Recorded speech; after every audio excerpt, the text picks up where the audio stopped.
Hello and welcome to Lunchtime Politics on Channels Television. I'm Kaoru Kikulu here in Lagos. And these are the major political stories we're tracking for you at this time. President Tinubu is expected to meet with the leadership of the NLC and the TUC for consultations amidst questions on when the new minimum wage will be presented and what the figure will be.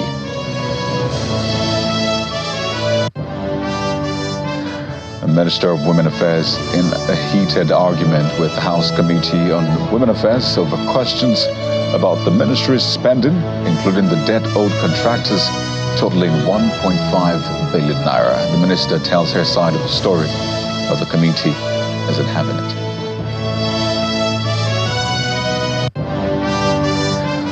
And yet another committee in the House of Representatives threatens to issue a warrant of arrest on billionaire businessman Aliko Dangote, who's also the chairman of Dangote Group, over the committee's investigations into the price of cement.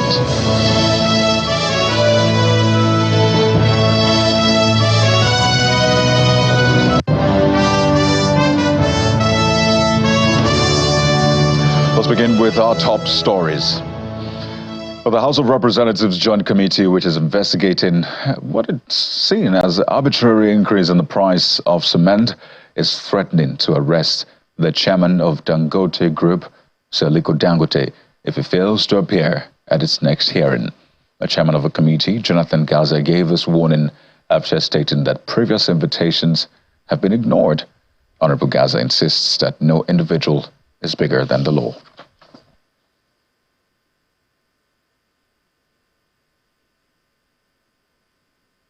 And staying at the lower chamber of the National Assembly, where a heated exchange occurred between the House Committee on Women Affairs and the Minister of Women Affairs, Uju Kennedy-Ohanenye.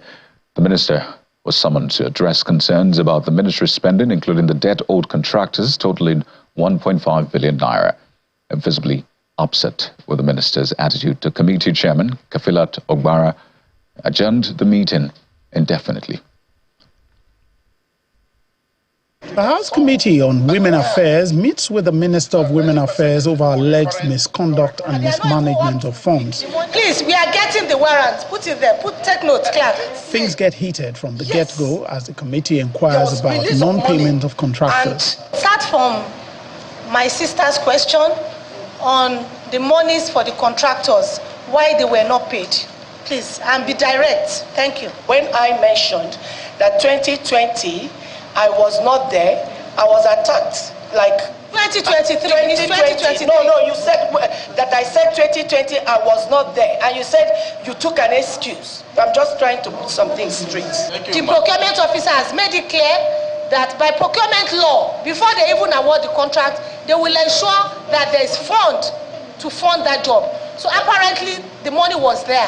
So why were they not paid? Please, I just want the answer straight. Don't waste our time. By law, letters are not awarded for contracts until funding is available. We all know that as a procurement rule. And he is insisting that these monies were available before those letters were awarded in 2023.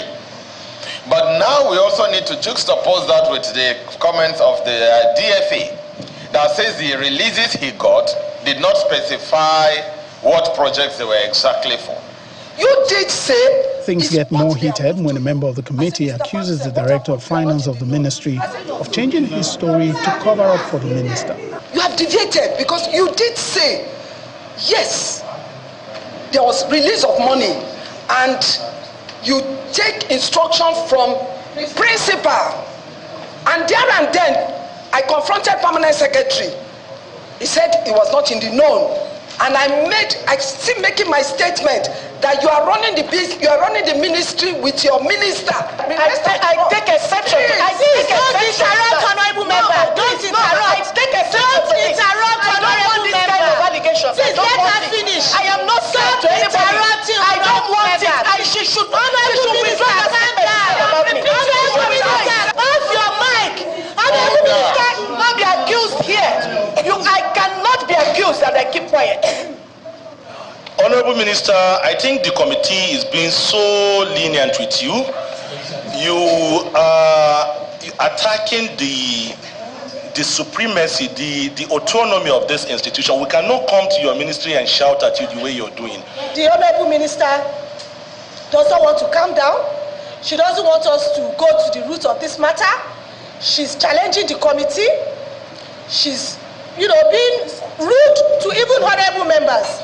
And this is very insulting and highly unacceptable. We are going to have a report to the leadership of the House that the Honorable Minister is not allowing us to do our job. The committee chairman angrily adjourns the hearing. We are only asking you to account for the monies that was paid to you. And you are speaking about monies that was released. We are all aware that the only item that was not released is that single large item. That 10 billion, over 10 billion item. We are all aware. We don't want anybody to come here to play on our intelligence. We are only concerned about these poor Nigerians, that their monies are being withheld, that are being misappropriated to pay some other contractors for other projects that were not appropriated for. This sitting is hereby adjourned sine die. Thank you very much. The committee vows to ensure that all the monies owed contractors are paid and that it will trace all allegedly diverted funds. Staying with the National Assembly, the federal government has been asked to immediately suspend the implementation of the Samoa Agreement until all controversial clauses are addressed and spelled out. This follows a motion of urgent national importance sponsored by 88 members of the House of Reps. A constitution amendment bill to improve women representation in Parliament through the introduction of special seats, and another to introduce diaspora voting also scaled second reading in the House of Reps. Our correspondent, Terry Kumi, has a report.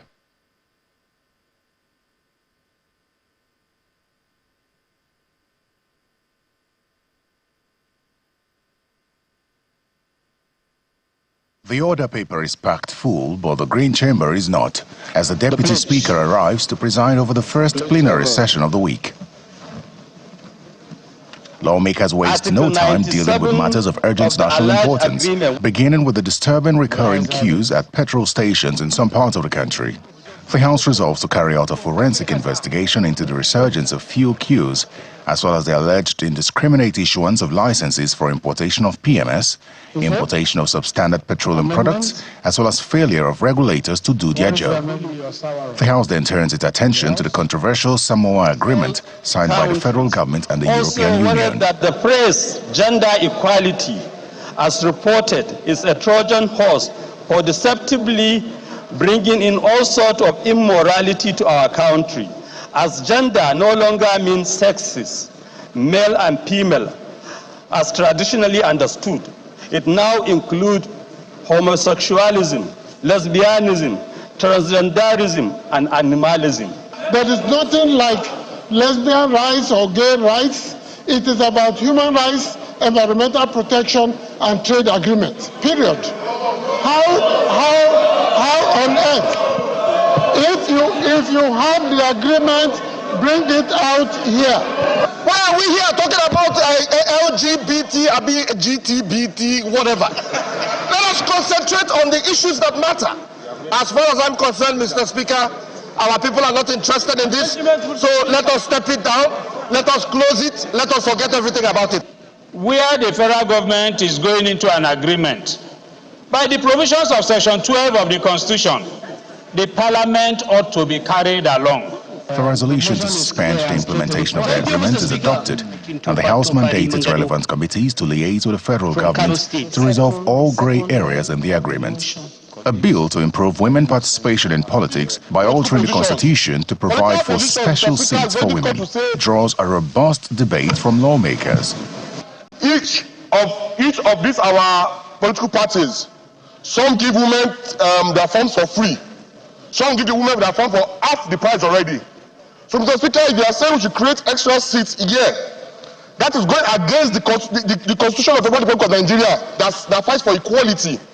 I do not know of any law of the Federal Republic of Nigeria that stops a woman from contesting election or winning a seat in the House of Representatives. You are only giving us special seats. We are not taking your seats, the one that you are occupying. After all, that seat, you may not be there one day. It's somebody else that will be there. I thought my colleague would say, let us extend this. that every deputy governor should be women. I will agree to that, Mr. Speaker. That is what is expected.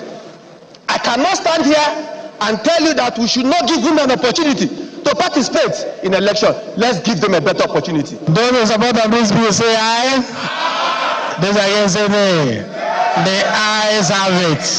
The debate on the special seats bill is not that different from what transpired in the 9th House of Representatives on the same bill. It was eventually voted against. I guess we'll wait to see how lawmakers in the 10th House will vote.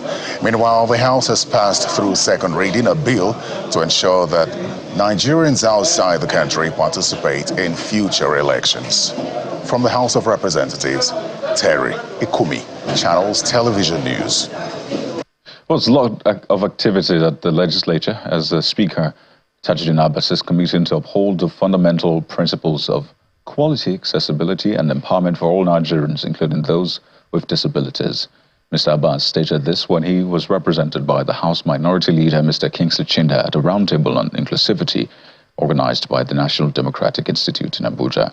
However, at another meeting with the leadership of the Nigerian Institute of Public Relations, the founder of TAF Africa, Mr. Jake Kepele, rated the federal government low on inclusive governance. The National Democratic Institute is hosting this multi-stakeholders forum on disability inclusive governance in Nigeria. The idea of the forum is to assess the successes and challenges of existing legislation and government policies on socio-economic well-being of persons living with disabilities, and to build consensus and commitments on specific inclusive governance initiatives that can be undertaken to improve lives of persons living with disability. The leadership of the House makes a commitment to uphold the principles of inclusivity in the country. Let us strive to remove barriers to participation, promote accessibility in public spaces and services, and foster an environment where every Nigerian, regardless of ability, can contribute meaningfully to our nation's development. Let us remember that the true measure of our success will be the extent to which we improve the lives and uphold the dignity of every citizen. Let us seize this opportunity to make a lasting impact and create a future where disability inclusion is not just a goal, but a lived reality for all Nigerians. To ensure that all the places that need to be signed. At a different event, a civil society organization, TAF Africa, and the Nigerian Institute of Public Relations are forging collaborations to promote visibility and inclusion for persons living with disabilities. We don't preach gender equality. We preach gender equity. Because if you preach gender equality, you are not taking the point that all fingers are not equal. But you see, all fingers are equitable because each one is doing the work that it is called to do.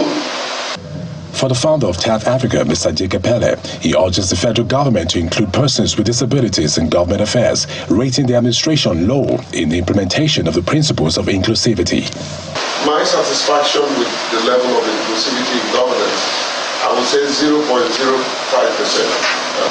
So the level of appointment that reflects inclusion is abysmal and very, very worrisome. TAF believes that a comprehensive legislation to protect the rights of persons living with disabilities and ensure equitable access and opportunities is key to the enthronement of the principles. Benny Ark, Channels Television News. Well, let's bring you more stories now. Further consultation on the new national minimum wage continues as President Bola Tinubu, we understand, has invited members of organized labor to a meeting at the presidential villa. The invitation, which was cited by our labor correspondent, was sent to the two labor unions, namely the NLC and the TUC. Recall that a tripartite committee on the new minimum wage concluded their negotiations a month ago and have since presented their recommendations to the president. While the organized labor insists on 250,000 naira minimum wage, the government and organized private sector recommended 62,000 naira minimum wage. President Tinubu is expected to consider those two positions and send an executive bill to the National Assembly, which will be passed into law to repeal the existing national minimum wage law. So That's happening on the one hand. But the very present issue that Nigerians are facing now is either petrol scarcity or the hike in the price of petrol. You have some other filling stations that are shut, not even selling product.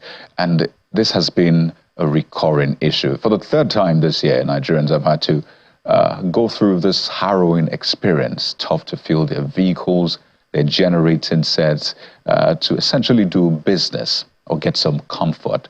So what exactly is wrong this time around? The NNPCL blames this on logistics and flooding. But why do we keep having this challenge as the nation blessed with massive crude oil deposits? We're joined on the program to get an insight into what may be wrong and, more importantly, what we should do is Comrade Peter Esele, former President Pengassan, joins us virtually on the program. Mr. Esele, it's good to have you on Lunchtime Politics. Well, I'll just get right into it. Definitely, if you had a penny for every time you've had to talk about fuel scarcity, hike in the price of petrol, subsidy or not, maybe we would all be millionaires or billionaires at this point. But just before we get into that, I'd like to touch base with you on this expected meeting with the president tomorrow. That's between Labour and the president. It's like the quiet before the storm. Questions about, will the president's up the wage from 62,000? Will he maintain it? How will Labour respond? For you, being a Labour leader, what are your expectations?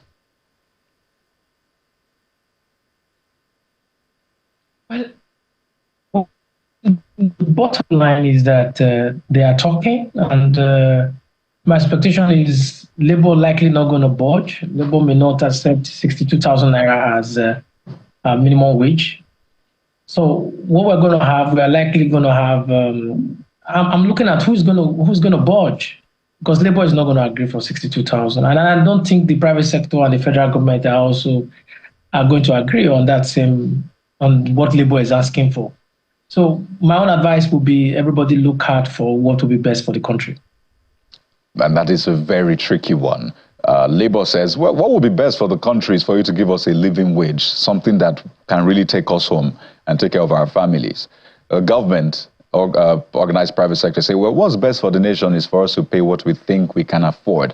So it's an ongoing impasse. But add that to the current fuel scarcity and the hike in the price of petrol. It's been reported that in some areas it may be easing, but people are still buying petrol for higher than what has been described as normal, even though normal is really subjective right now. Again, we've been here before, time and again. Third time this year, literally, and we're not sure if we'll still have this in the coming months. Mr. Esele, first, your initial reaction. I think we are. Actually, you're right. I think we had it, the last time was in May, and there's every likelihood that it's also going to happen again, because what NNPC is telling us is that's how to do with the weather. But if you also talk to marketers says there are no supplies. So, and ordinarily what one had expected from NNPC is that they will have stock about 30 to 45 days stock. That's what we've always been told that is available. So my expectation is if you have that available, then we should not have this crisis that we have. So marketers are saying it's a supply issue, that nothing is available, that what they have is very low. And if they go to the depot, they can't get it. Ordinarily, all across the country, prices of PMS are supposed to be same price. Why I'm saying same price is because subsidy is being paid. And I know last time I was on this channel and I made reference to the fact that there is subsidy and that subsidy was back. And that's where we are right now. There is actually subsidy. But with all these challenges that are happening, Nigerians are paying subsidy, and at the end of the day, Nigerians what we now have is what I'll call double whammy. It's quite interesting to know that you are restating and reiterating that point you've made severally, that subsidy is being paid. We've heard the minister saying subsidy is not being paid. We've heard NNPCL say subsidy is not being paid. Someone is obviously not telling the truth, really, on this one. And I mean, you have figures to back yours. Am I correct? It's a simple arithmetic. You are selling a liter of petrol at 600 naira. And when you were selling a liter of petrol at 600 naira, the naira to the dollar was about 1,000 naira. And then now, the naira to dollar officially is about 1,400 naira plus. And you know the PMS you are buying is bought in dollars. So just put 1 + 1 together, you will know who is stating the fact. There you go. So, and I think it's a no-brainer. We've had a lot of other people say the same thing. Do the math. It is clear for all to see. So it begs the question, why is the government not really coming out to tell Nigerians what some consider to be the truth on this one? But let's take a look at the other variables in this market. So if we knew that there was going to be flooding anyway, it never comes on us unannounced. This is a period for the rains, right? It calls a question planning when it comes to, the supply and the importing of petrol. So planning is on the one hand. Who is responsible for that? Secondly, what is the buffer meant to be? I know that a lot of people are looking to Dangote to come up with products in July or August or whenever it comes in. But in terms of planning, what should the coordination be like? We've since had the PIA, we had NMPCL, so we thought there's going to be some corporate governance, something different. But do you see anything different, and who should be taking the responsibility? Well, for me, I'm not seeing anything different. Whether it's PIA, whether we've had scarcity, and we've had it for so many years, and we've gone PIA. NMPC have become a limited liability company, and we are still where we are. Ordinarily, if NMPC was actually the way it should be, somebody would be taking responsibility for this. But nobody takes responsibility because NMPC is still part of government. And when you have all of that at play, there's really nothing that will happen. Now, you talk about planning. NIMET has been doing a fantastic job in the sense that NIMET is always warning number of states that it's going to be flooded. This is the rain, where it's going to rain. So ordinarily, one would have expected NMPC to be on top of this. And if we actually have, I think the regulators came out to say, oh, there are no challenges, there are enough stock. But as they will say on the street, what we expect is show workings now. If we really had 30 to 45 days stock, we shouldn't be having scarcity at all. So what we have now is lack of planning. Then the Dangote Refinery is also facing its own challenges. Challenges in the sense that Dangote still had to import crude. If Dangote has to go ahead and be importing crude, that equally means that there's going to be more pressure on FX. We are trying to run away from that to say Dangote Refinery comes on, whatever money that has been plowed into importing PMS and what have you, that will also no longer bring as much pressure on the FX market. So if Dangote has no crude to process, but he has to be in business, which probably means he has to import. And don't forget, NMPC has 20% stake in Dangote refineries. Why that arrangement was not made all these years, knowing that Dangote Refinery is going to come on stream and to make sure that they get the required feedstock, which is crude, to enable them to commence production? That is $1 million question, and it speaks volume to how we roll in Nigeria, we just do a lot of talking and no planning. Quite an important point you raised there. I mean, Nigeria's crude is said to be very competitive. The quality, it's very good. It has a good smell. Let me just use the parlance out there. So by all means, this is what should be feeding Dangote Refinery. But as you said, they've had to import WTI from the US, putting pressure on our forex. But I want us to now look, because that's private business, even though Nigeria has 20% stakes, but it's largely private. We even had the Senate president saying, sort of a shame that Nigeria cannot replicate something like this as big as Nigeria is. So we have our own Port Harcourt refinery, Comrade Sele. We have Kaduna Refinery. Don't even get too worried. But Port Harcourt, we've been shifting dates from December to April to July. We understand that it might even be September now. Kaduna Refinery as well, there's been a lot of activity, and we hear that maybe by the end of the year, something might come out of this, really. So we know the solution, but it looks like we're not bringing it up as fast as we should. If we keep making reference to Dangote Refinery as a private entity, we'll be missing the mark. You see, all over the world, you have private companies. You don't hear American government say the word that Tesla is a private company or Apple is a private company. The government make policy to strengthen those businesses so that those businesses can bring in forex, they can create employment, and then bringing forex into the country, and then he also becomes a soft power for the state in controlling other countries. So when we keep making reference to Dangote as a private entity, yes, we know it's a private entity, but when we say it too much and then we go ahead to not create a policy to enable business survive, then we're not going to have growth. The country will not grow. And then the issue of the government refineries, you and I know that those refineries, we've been told that ages. I'm not going to speculate on the refineries anymore because I've been used to hearing this coming out first quarter. Initially, it was going to be 2022, then 2023, now it's 2024. Now, I can't even guarantee that it's going to come up on stream. So every attention for me will be, okay, let's see how we can support a Dangote Refinery, because Dangote Refinery alone can supply the entire West Africa. Just imagine the amount of employment that will create. Imagine the amount of effects that will also create for the economy. So if the local refineries, that's the government refinery, is not ready to work for whatever reasons, because I'm still at a loss why that refinery will not work. We in Pengaston, TUC, we've always talked about the fact that 51-49. But now, over time, I think government has jettisoned that, and then we are looking at, okay, let's see if these refineries will work. And let's hope they said it's going to be December, and let's keep our fingers crossed. And I wish it comes on stream because this country really needs it now. Absolutely. Well, our fingers have been crossed for such a long time, so maybe a few more months wouldn't hurt. Perhaps this conversation may also come up when the president speaks or consults with the labor leaders. So we look forward to seeing how that plays out. But I'd like to thank you so much, Comrade Peter Sele, former President Pengaston. I just imagine if you were in that room tomorrow, what your submissions will be. But thank you so much for your time once again. Thank you for having me.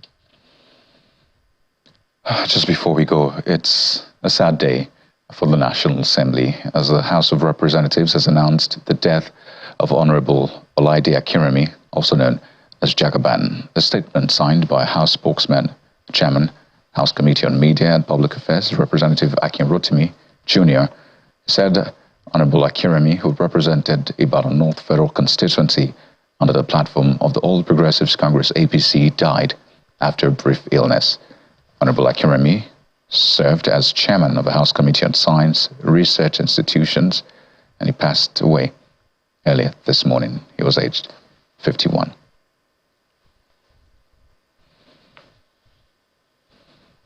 And on that sad note, we've come to the end of the program for this afternoon. Thank you for watching. I'm Kairi Kikulu.